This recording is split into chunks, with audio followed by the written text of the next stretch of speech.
Land. Hello, America. Honeymooners reference there. Hello. There you go. All right, so we are live. We should be live out on YouTube land right now, and we're going to kick off today's WTF.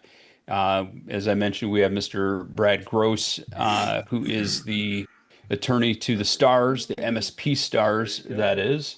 And so we're going to kick off things with him in just one moment. We're going to talk about a few things. As we're talking about topics and thinking through what are some of the things that we can discuss, there's so many aspects of law that comes into play when it comes to operating an MSP, and there's always something changing, and obviously AI is having a big impact on how things are impacting our business, and most specifically in the area of law.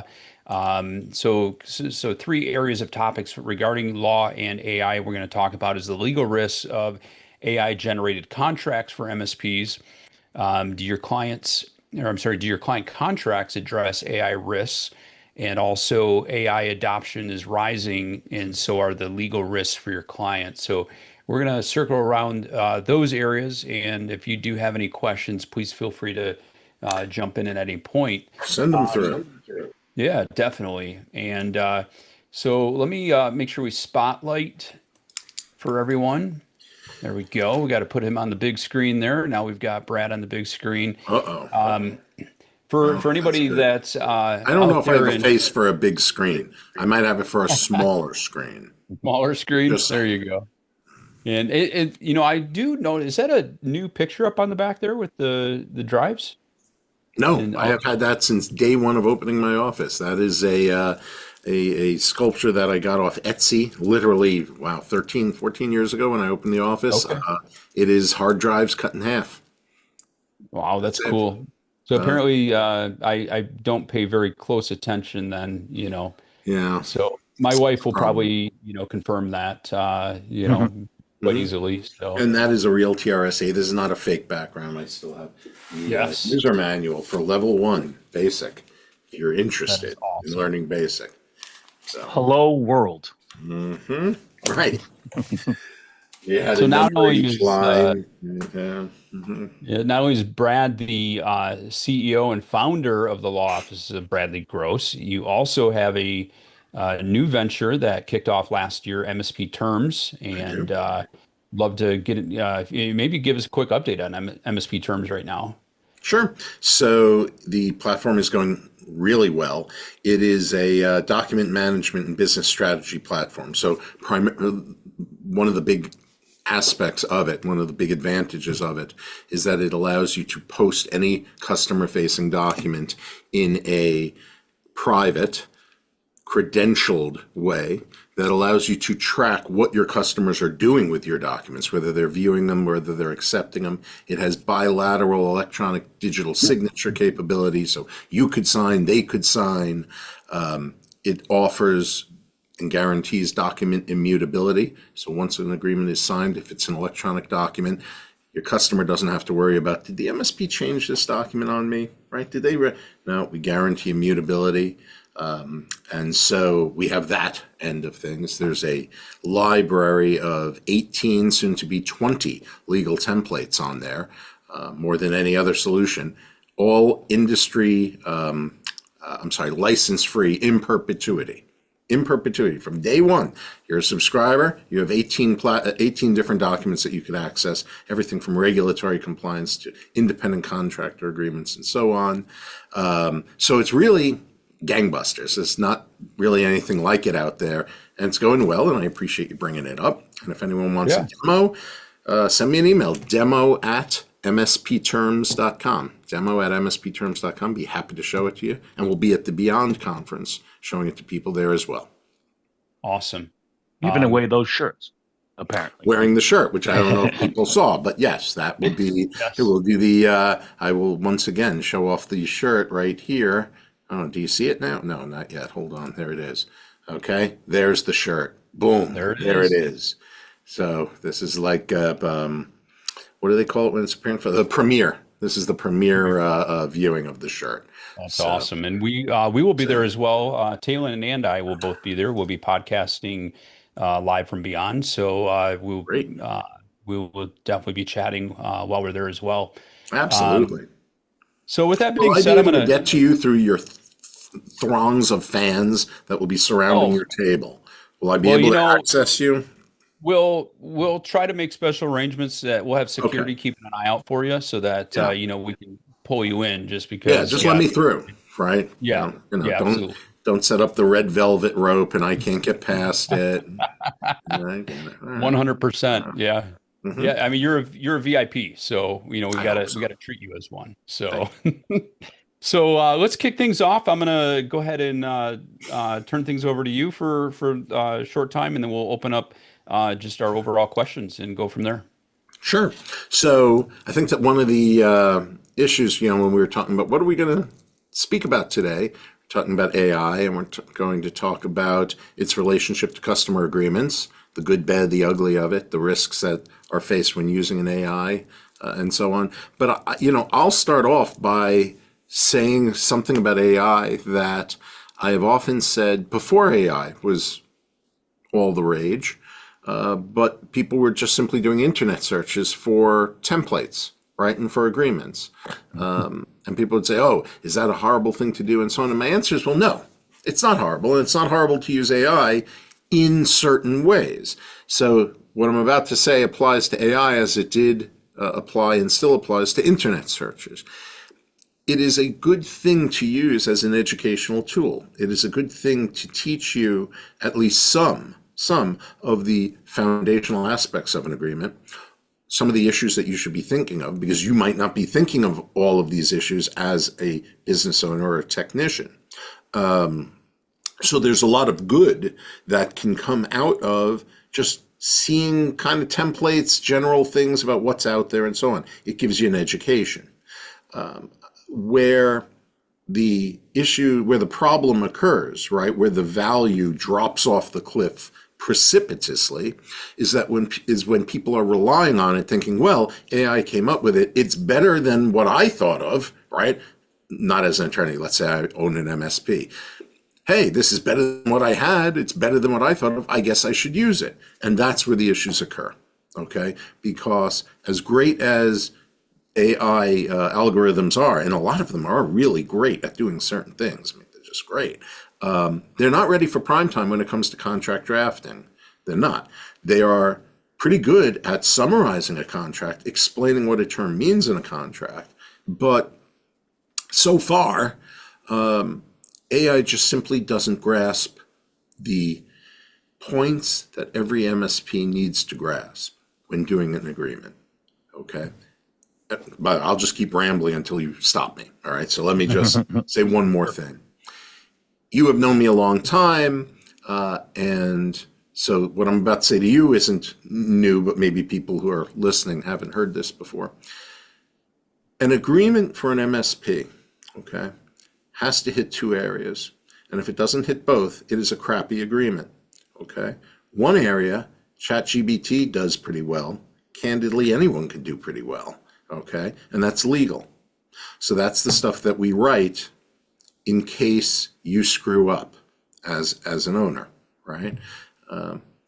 If everything is going great, we don't look at legal, right? If everything's going perfect, we don't say, okay, what's our liability here? What's our limitation of liability? Who's looking? Everything's great. We look at it when we screw up, right? Then we look, all right, we have to write a check. How much are we writing the check for? No, okay. And while that's important, the truth is that anyone can write that. Okay, you could scan the internet, find a template. It'll say we've limited our liability to X dollars, and we're waiving consequential, indirect, exemplary, and special damages. Got it. Okay, you could take my phone and throw it at a group of lawyers, which would be fun, and whoever you hit could write that. And that's where AI is right now. It can write this kind of legal stuff that it's pulled from different models and so on. Good. That is about 3% of the game. That's it, 3%. What's the other 97%? Reality. right? Situational reality, realities that only people who are in the industry, who have lived the life, who have gone through the issues and seen the problems, that's the stuff that also has to be in your agreement that cannot, at least right now, be captured by AI, because AI is just pulling general stuff, right? It's not attending shows and speaking at shows and writing it. So, go to an AI generated agreement, okay? And tell me what it says about co-managed situations without telling it. Just say, draft me a MSA for a service provider that does this, this, this, this. Tell me if the word co-managed appears anywhere in there. It won't. I've done it. It won't, right? But you'd say, well, of course co-managed. I mean, that's like half the time we provide a service, we're going in with an internal IT department. Right. AI missed that. And so now all the issues that arise from a co-managed situation, congratulations. You've saved money on an attorney or whomever it is because you used AI. But now the first situation that pops up with co-managed situations, you have absolutely no guidance because you haven't thought about that reality, right? This is what I'm talking about. Tell me about what an AI generated agreement would say for an MSP that has an issue with a customer because the customer says, we are giving you a lot of service tickets. It's just a lot of service tickets, which means clearly, MSP, you're not doing your job because we have all these problems. Well, of course, service tickets aren't an indication, a direct indication of a MSP's failure. It actually might show you that the MSP is doing its job, that you're discovering these issues and they're launching tickets and these tickets are being handled and this is part of the process. It's not an indication that something's gone wrong, but the customer doesn't see it that way. You see, we filed 60 tickets last month. What's up with that? What does the contract say about it? Now, this is something that if you're an MSP, you're listening, yep, I've had that problem before. Show me one AI generated model, one, which would talk about service tickets, the number of service tickets, how those are handled, what they are an indicia of, okay, where responsibility matrices should be, and so you get the point. There's nothing wrong with using AI or just doing a search for general stuff. But if you're relying on it, then all you're getting is legal, and that's 3%. That's all you're getting. That's how I'll start off. Debate me. Tell me where I'm wrong as I drink my energy drink here. So I'll cover the label so we don't do any endorsements. But yes. Right. Exactly. I mostly just use AI to create memes. There we go. Right. There we go.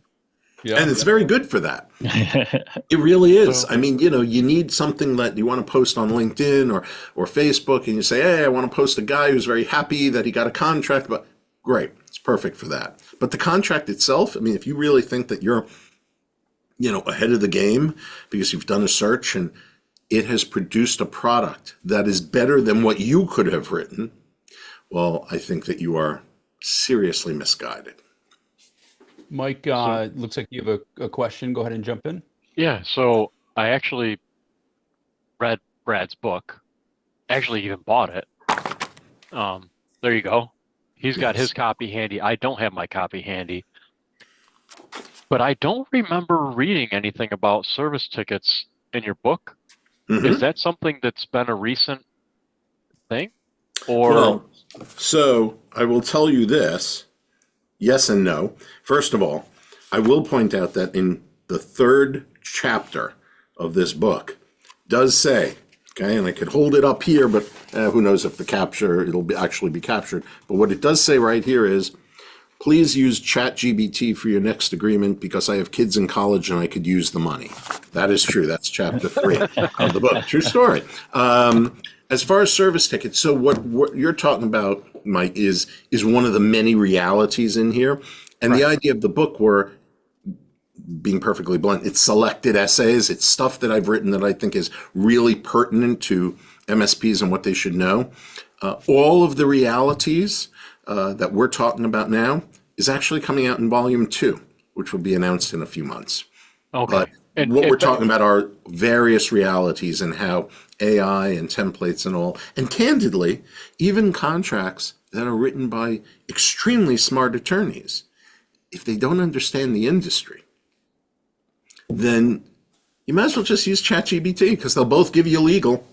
Mm. Yeah. Really, they'll both give you very good legal. You know, And yeah. going Tell me back to what. the beginning of your call, Yeah. the one thing I was thinking about with your book is it's kind of like using a template before you sit down with an attorney to do your last will and testament or something Right. like that.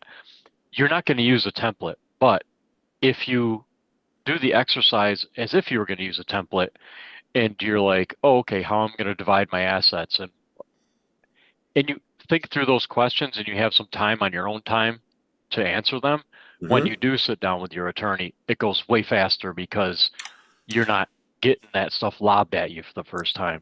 Right.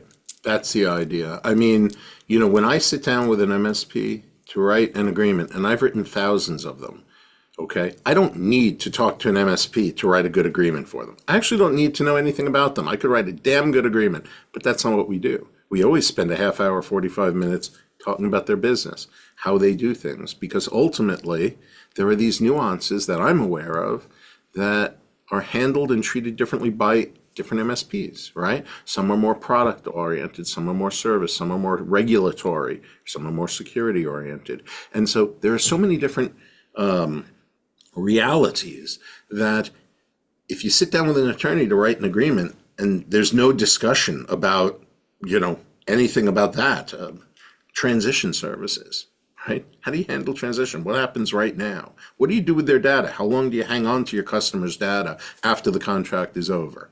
What do you do with it? Do you have a document destruction policy? I mean, all these kinds of things. If you don't ask these questions, you don't know. If you don't know, you can't address the realities. And without reality, you have a chat GPT contract.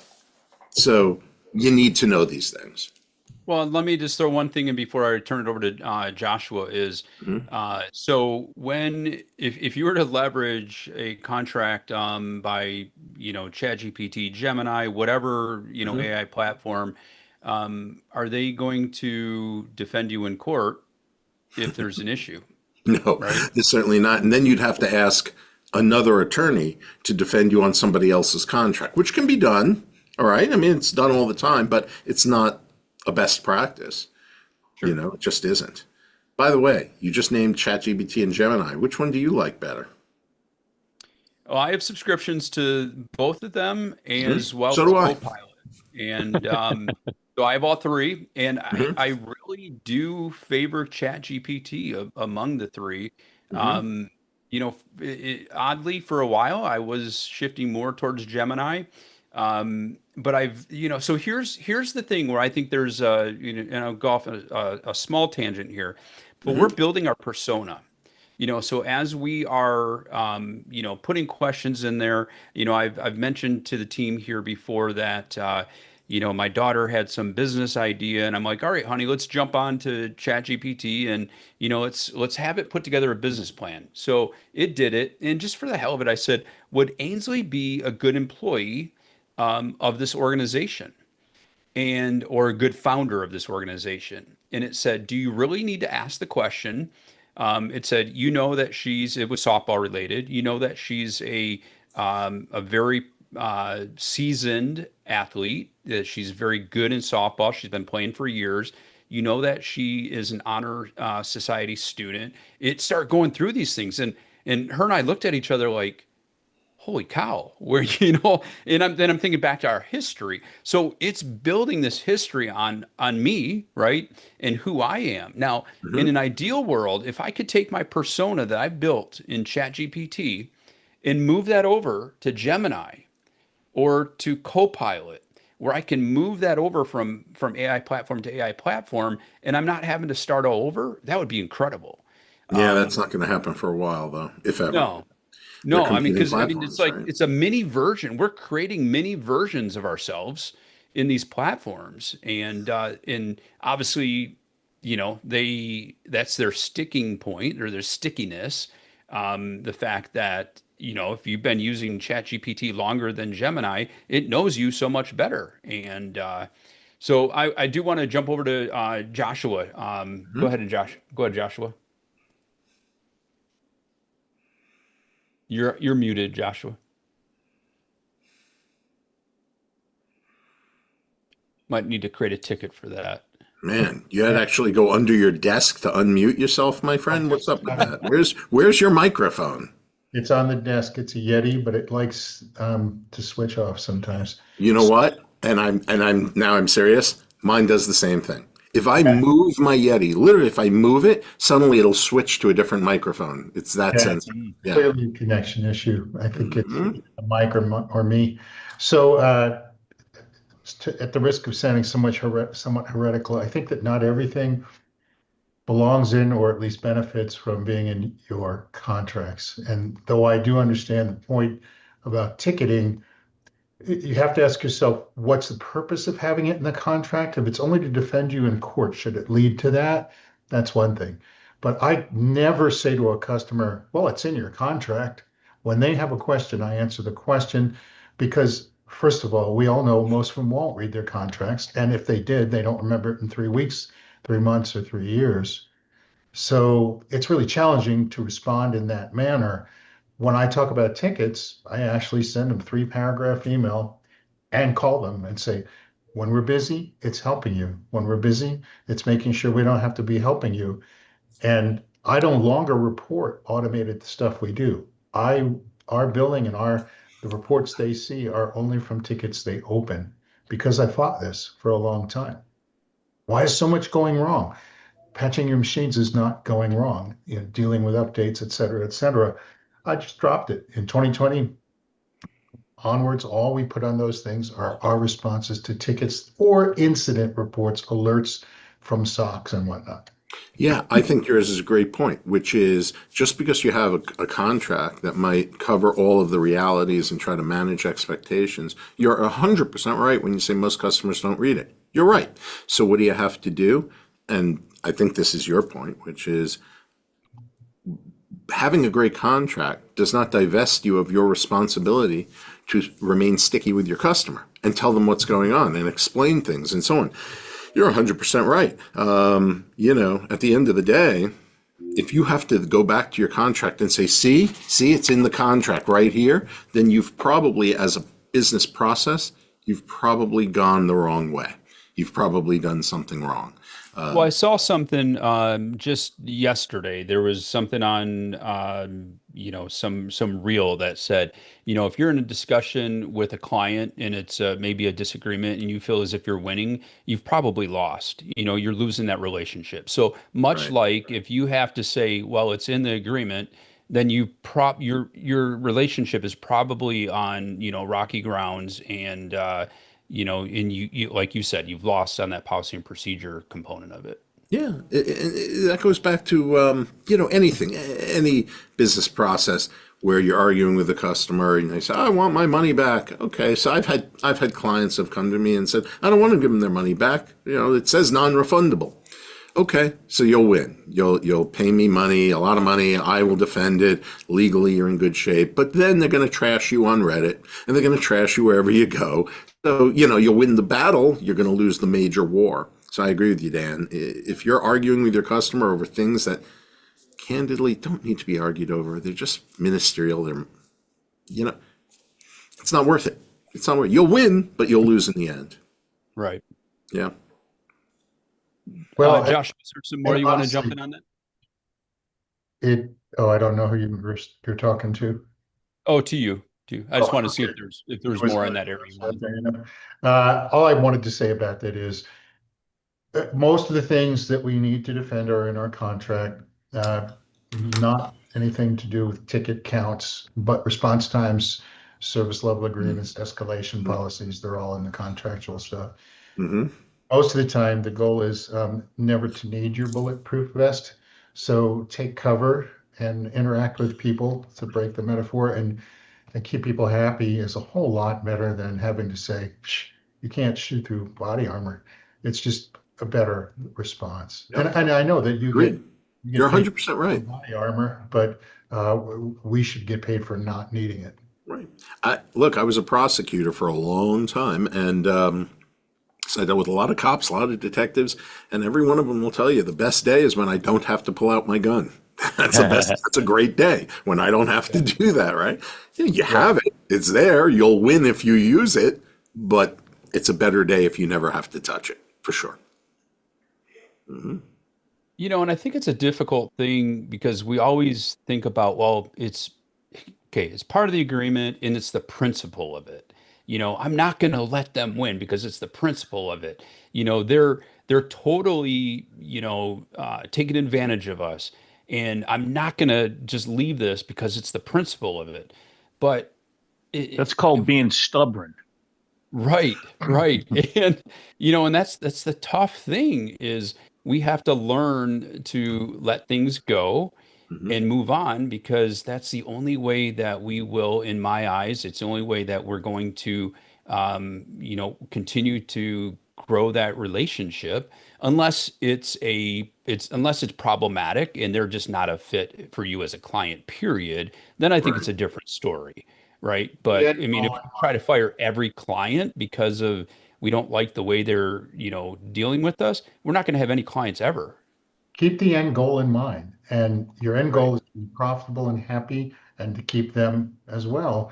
And if they abuse you over time, if you Mhm. continuously concede and you recognize that as a pattern of abuse, that's one thing, and then they're not going to suit your goal.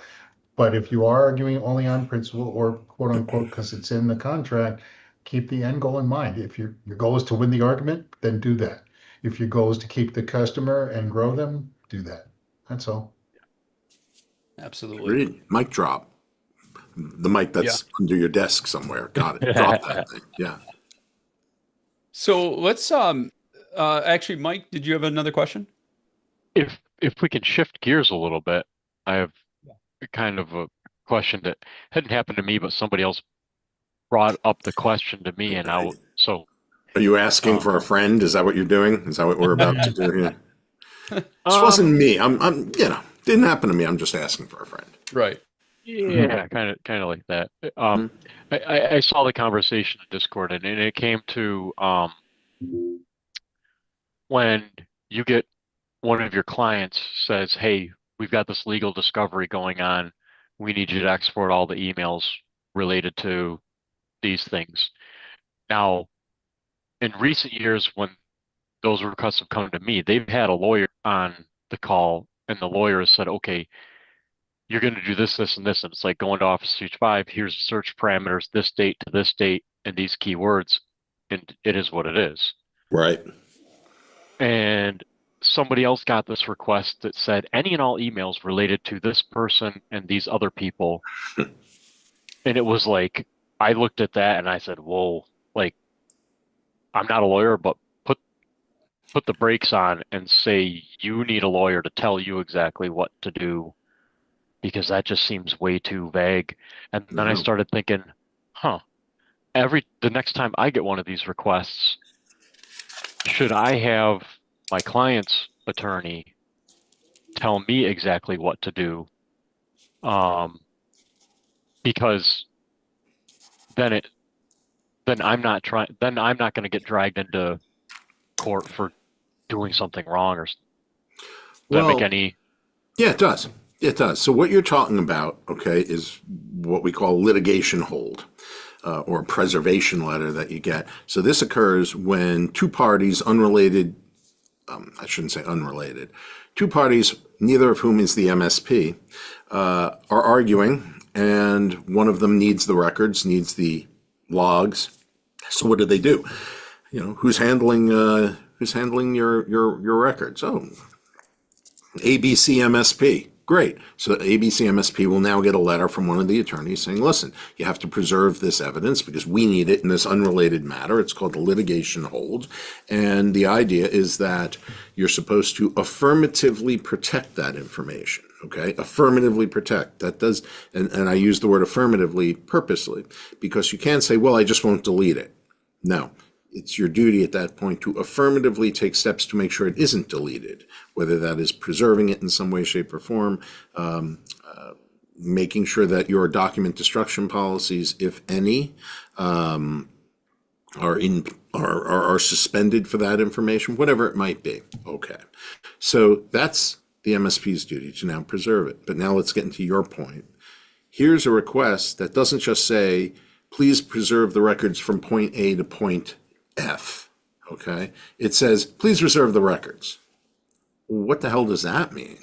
And the answer is, I don't know, and nor does the MSP, and that would be an improper request. It's okay to request us to preserve records, but there has to be a time parameter around it that's reasonable. If there isn't, then you need to contact the person who sent you that letter and say, I can't just preserve any and all emails. You have to give me a time parameter. Yes, it is the job of the other party, let's say, whoever the other party is, to go back and say, hey, you're asking our MSP to save all these records. You have to put time parameters around it. But that often doesn't happen because litigators don't give a crap. So they'll leave it to the MSP, in which case MSP should talk to an attorney and send out a modification or a request for a modification to limit the scope, right? There might be emails that are purely service oriented. There might be some that are communications. We want to know which ones you want us to preserve, right? So just because, I guess my long-winded way of saying, just because you get one of these preservation letters doesn't mean that you cannot conduct a conversation with the person who's sending it to you and saying, you got to limit it, right? You got to limit it. Yeah. That would be my advice. And usually it's done through counsel. And do you recommend having a lawyer on the call whenever you're doing any of those things? Because I've heard that if you do, then that information, whatever you did, becomes client attorney privileged information, and no one can come back on you later and say, you didn't do this right, or please tell us how you exactly you did this, because you could say, oh, I did this at the direction of the attorney, and that's client attorney privilege information. Is that a Well, thing? yes and no. Once you say, I did it pursuant to attorney's instructions, okay, you can't then turn around and say, well, what did your attorney instruct you to do? Well, that's attorney-client privilege. No, no, no, no, no. You cannot do that because you have then opened the door to the discussion of what was discussed. So if you say, I did A, B, C, D, E, F, G, but I did A, B, and C because that's what my attorney told me to do.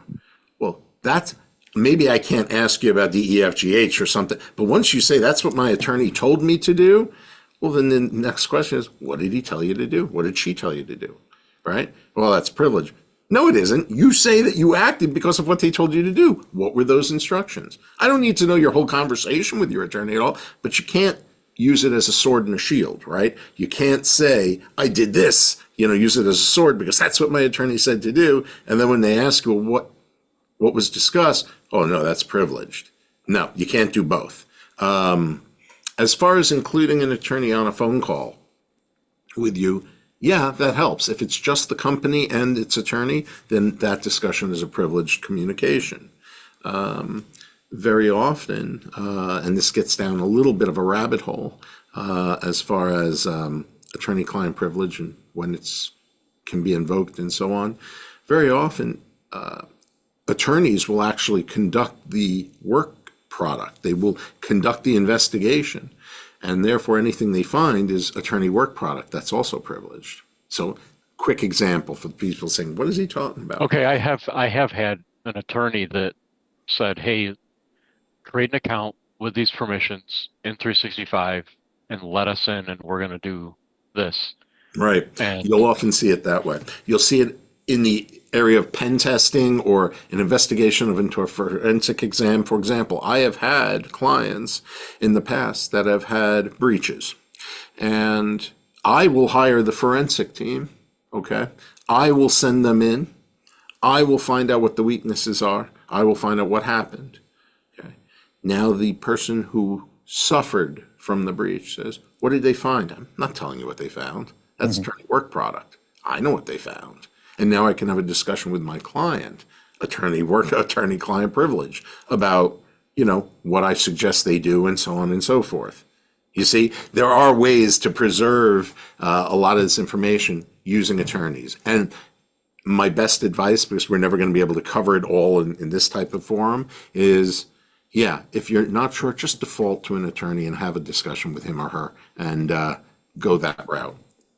It's usually worth the money that you're paying to get that confidentiality and that privilege invoked.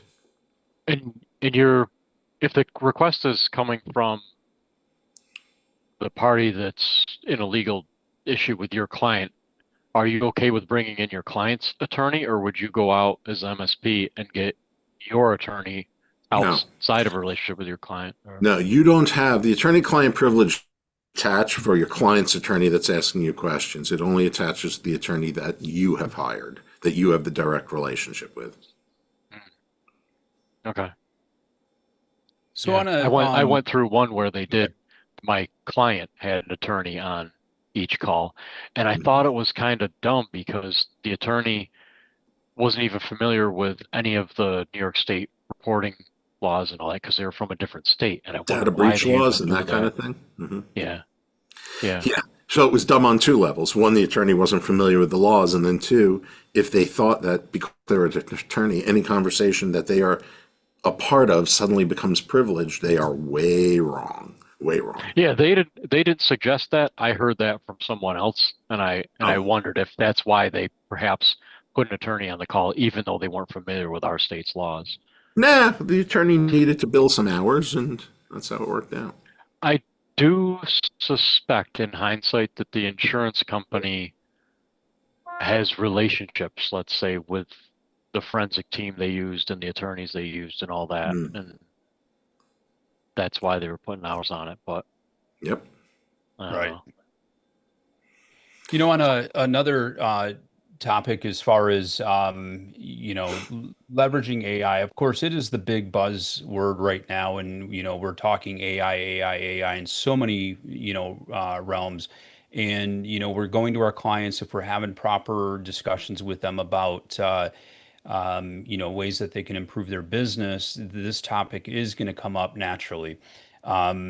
So I'm a firm believer that if you are not leveraging AI, if AI is not on your payroll, I mean, Taylor and I, we joke that ChatGPT, we call her Bertha. So if Bertha's not on your payroll, then you're missing out. Just And don't make any tax deductions for that. But all right, yeah, go on. right, exactly.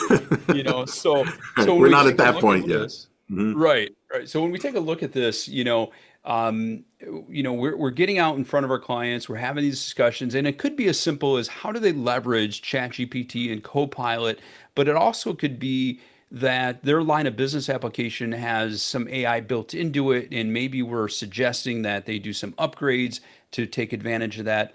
Or maybe in much more rare situations, they're building, we're working with them to build some type of chat bot, Hmm. and just enhance their level of service and their client experience. So with that all being said, how does this change our agreement that we have with the client? And how does this impact the best way for us to educate our clients, not just say, hey, yeah, go out and use this, but there needs to be some asterisks at the end of that, go out and use Yeah. this. Well, so what you're talking about really, the big issue, okay, is the question of how is the AI using the data that you're entering into or that you're receiving, and that goes to training models, right? That goes to how, how does the data that you've entered into the algorithm, how is it limited to just that particular session or that analysis, and then it is anonymized or never used again? Or is it somehow incorporated into a larger database where it is and could be reproduced? And that gets into privacy law, right? And how your data is being used and what information you have to convey to your customers and what they should be conveying to their end users. So ultimately, I would say that if you're thinking about incorporating AI, then you should have an AI related privacy policy that discusses what you're doing and what the AI model is doing with its data. Is it going to be used for training purposes or will it not be? Okay. That's the hot button topic right now. That's where I think MSP should be focused. The good news is that virtually all, in fact, I would say all, but I don't know if every one of them follows this model, but virtually all of the AI tools have opt out of training model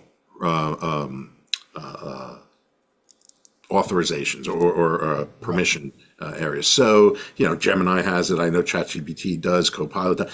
They all have it. You just have to go to the right site and then you can opt out and so on. It's really about informing. It's about awareness. Are you making your customers aware of how the data is being used? If you are, you'll stay out of trouble. If you're not, that could be a problem. And so if we're suggesting to them that, even in the simplest form of them leveraging, Copilot as an example, but we're not clarifying some of the legalities, such as do not take, data that's got sensitive, information in it, and post it in there. And, so I guess let me back up a second. So we can suggest Copilot is a way to increase efficiencies, productivity, et Hmm? cetera, et cetera. And then we just leave it at that, but then we don't add on what are the risks? Are we at risk because we've suggested that tool? Yeah, so you're leaving yourself vulnerable. I mean, will it ever come back to bite you? Maybe, maybe not, but you're certainly leaving yourself vulnerable. And I think that as these models become more ubiquitous and their training models become more aggressive, like you were just saying, right, Dan, about how you ask the model about your daughter, suddenly you realize, oh, crap, it does know that my daughter plays soccer. Oh, crap, it also knows this about my daughter, right? Right. As that kind of stuff comes to light, you're going to see greater inquiries from government and regulatory agencies, from customers, maybe from plaintiffs' attorneys, saying, Yeah. did you tell us about this? Why is the stuff that I assumed was subject to reasonable security and privacy suddenly in a training model? So I would suggest to stay ahead of the curve and talk to your customers about it. Disclose it. So Yeah, so could your ChatGPT or whatever AI platform history be subpoenaed in a court case? And Yes. so in that case, then let's think about the fact that we preach to all of our clients to separate business from personal. And I will be the first to admit that I have one ChatGPT account, one subscription. I've got one for Gemini, one for Copilot, but I use it for personal and business all at the same time. Right. Um, right? Big mistake. Huh. Could be. I mean, ultimately, if something happens and that account is subpoenaed, yeah, they're going to find out a whole lot about you, right? Well, that kind of Um, goes back to where I was, where you want the lawyer to be really specific in exactly what their search we're criteria asking for sure. is. Yeah. Yeah, you probably want to start a throwaway account if you're going to ask it how to dispose of a body. Well, it's funny you say that because I was just thinking that as Dan was talking. I'm thinking about I think it was the Karen Reed case that's now the hot thing on court TV and all, right? About how somebody in that case, I believe, was searching for like how long can somebody survive in the cold, right? How Yeah, long does yeah. it take a dead body to do this and that and so. Yeah, this stuff is readily available unless it's deleted or anonymized and so on. So I think that bring it back to the business perspective as opposed to learning how to kill someone. Um, and if that's your business, that's a different podcast. Right. So yeah, I think that you'd be well off to delete your history because you never know how it could be used for good or bad.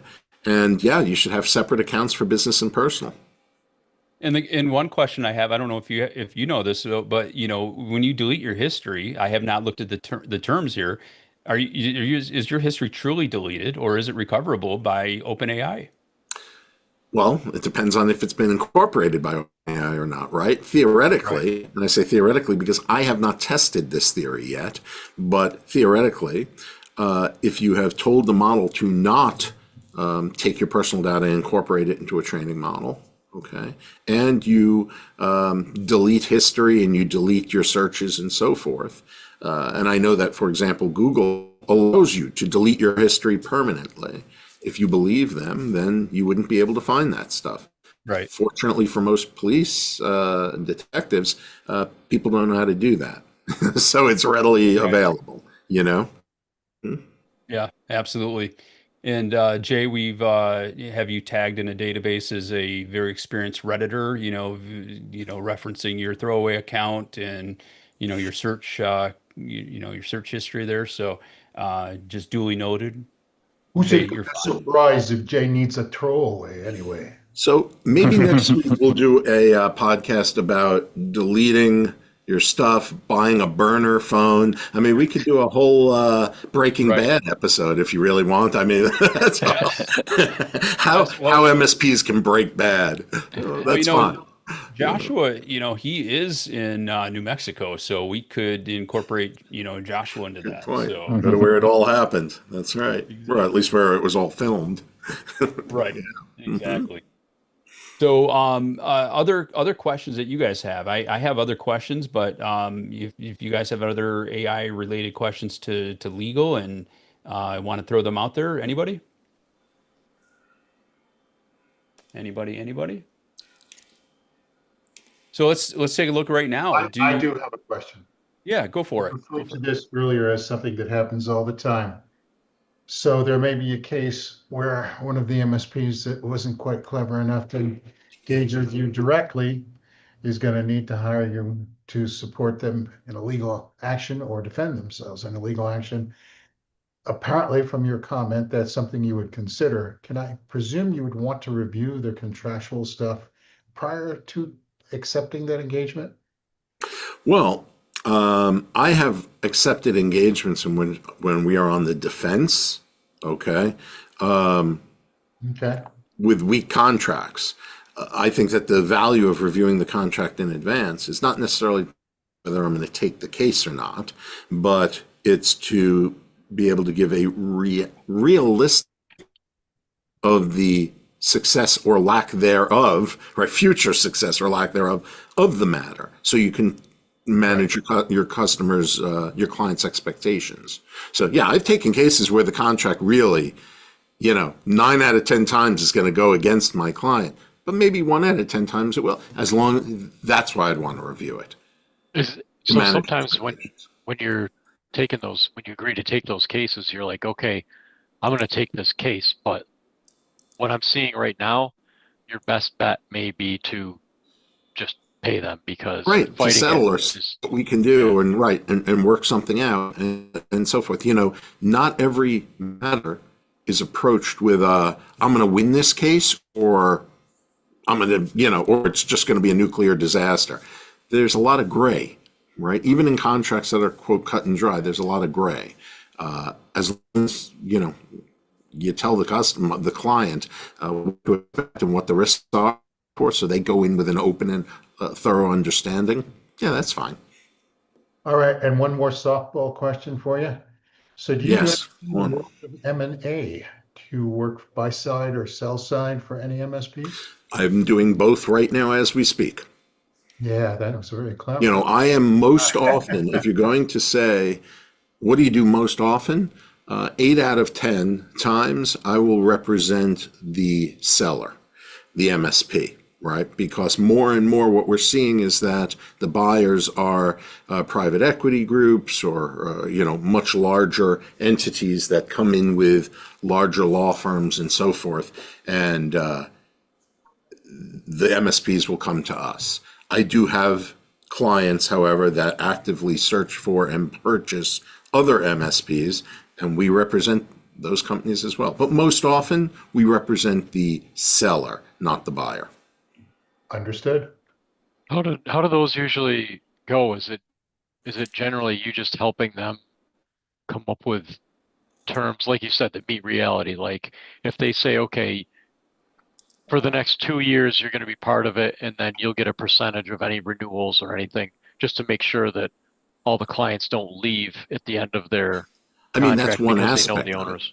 Yeah. Yeah, what you're talking So is about it just is like an earn out type of thing that's based on the right? revenue, continued revenue. And if you might have a spectrum within which if it goes above this, you get a bonus. If it goes below it, we deduct and so on. Earn outs are certainly part of a buy. So is most of the work just kind of hashing out that kind of stuff, or is it um Um, if it is an experienced buyer, right? So they come to the table with counsel that has done this before. That's wonderful because then really what we're working at is not so much the nitty gritty of the reps and warranties and are these foundational representations that should survive termination.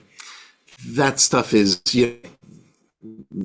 that stuff is put aside. It's pretty much settled. Now we could just get into, okay, what's the earnout going to be? What are the expectations? What are the KPIs? What are the milestones? Business stuff, and then making sure that's post covenants that you're going to lay on this person.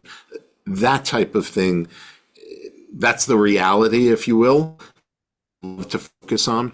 And you see that when you're dealing with an experienced buyer, because they come to the table, all the stuff about you're going to warrant and represent that your organization is empowered to do business in every state in which, okay, got it, right. If we're negotiating that, then you don't have a sophisticated buyer. And Mike, it is not a given that there'll be an earnout or any other contingencies. There are deals that are Right. all cash, so to speak. All cash. I'm doing one now. Yeah, Mhm. I know this from experience of working with other people that are going through this.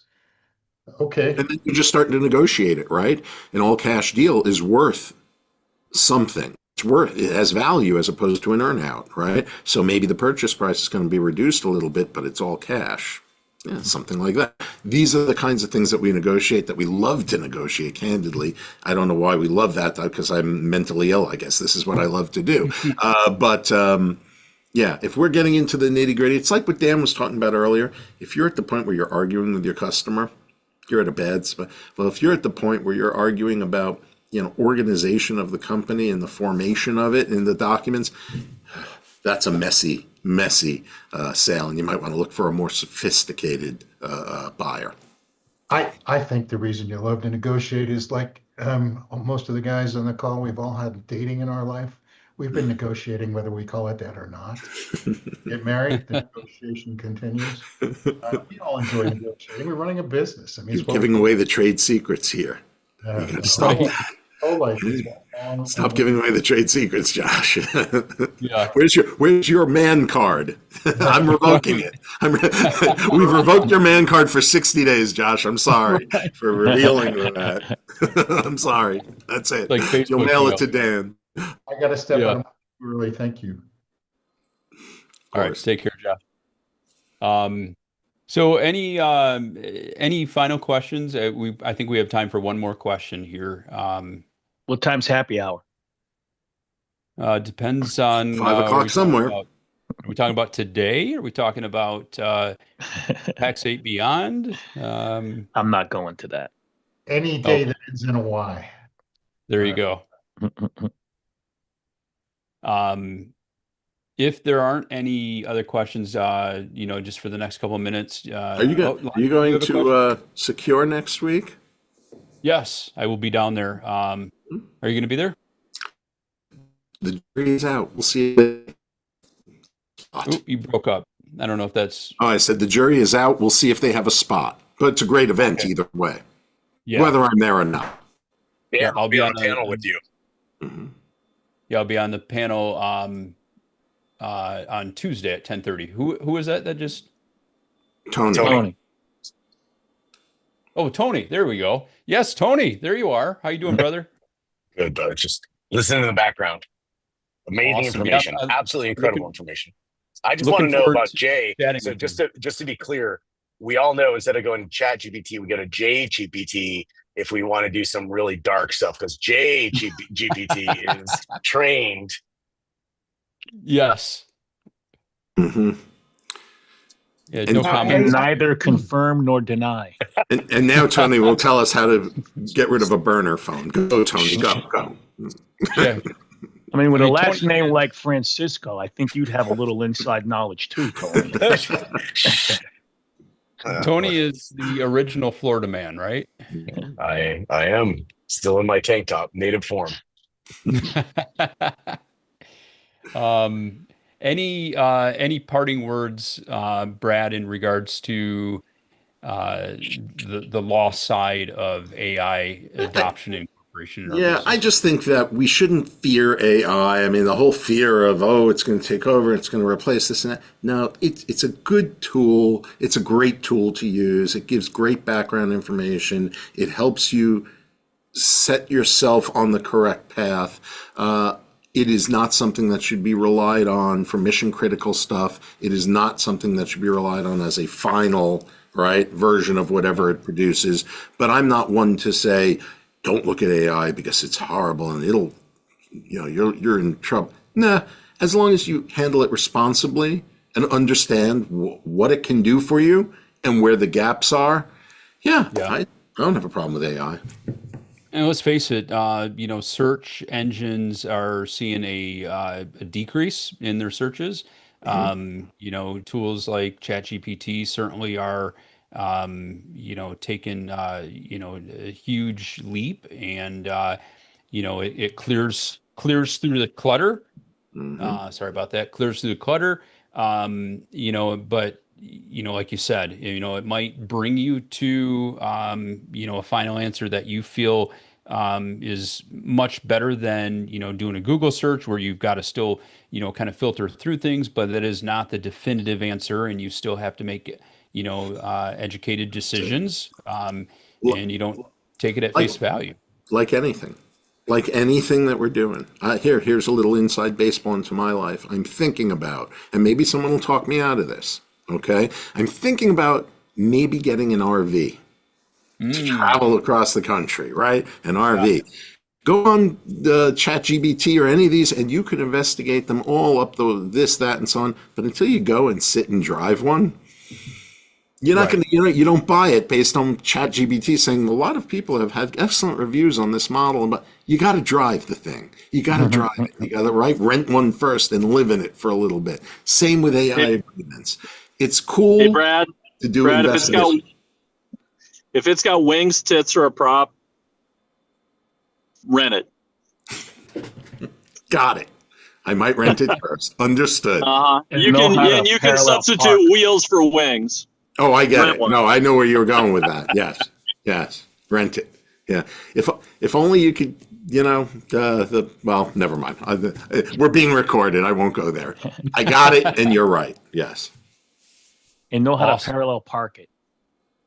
Yes. There you go. Well, I use AI to parallel park it, so that's fine. Right. Well, we are at the top of the hour. I want to be respectful of everybody's time, and I want to thank Brad for joining us here.